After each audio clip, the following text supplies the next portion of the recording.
নাম আমার তন্ময়, বাসা সাতক্ষীরা। আমি যখন অনার্স সেকেন্ড ইয়ারে, সেই সময় আমাদের ঘের কাটা হয়েছিল। তো ঘেরে প্রথম একটা লোক রাখা ছিল। তো সেই লোকের সাথে আমি আর সেই লোক থাকতাম। সেই লোককে আমরা দাদু দাদু বলে ডাকতাম।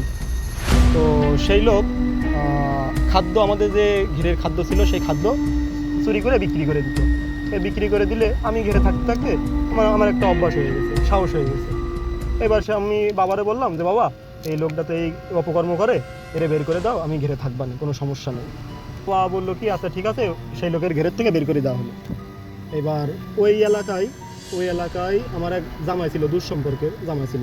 সেই জামাইটা প্রতিদিন রাত্রে ঘিরে আসতো, সে এসে আমার সাথে সময় দিয়ে ঘেরের থেকে চলে যেত। রাত্রে জামাই আসতেছে না, আমার শরীরের ভিতরে কেমন অঞ্জলাতন ধরে গেছে। আমি বাইরে যাচ্ছি, লাইট জ্বালাচ্ছি, বাবার কাছে ফোন দিচ্ছি যে জামাই যখন আসলো না, আপনি একটু ফোন দেন, ফোন দিয়ে আসতে পারবেন। এইবার বাবা ফোন দিছে, ফোন দিয়ে বললো কি তোমার জামাইয়ের তো আসতে দেরি হবে, তুমি খেয়ে দিয়ে শুয়ে পড়ো। এবার আমি বাইরে শুয়েছি, বাসার ভিতরে না শুয়ে বাইরে শুয়েছি গরমের সময়। এবার বাইরে শোয়ার পরে তাও ঘুম আসে না, এবার না পেরে ভিতরে শুয়েছি। এবার পরে দেখি লাইট মারতে মারতে জামাই আসছে, যাক সাহস পাইছি একটু। এবার এই করতে করতে জামাইও আর আসে না। এবার আমার একা থাকতে থাকতে অভ্যাস হয়ে গেছে।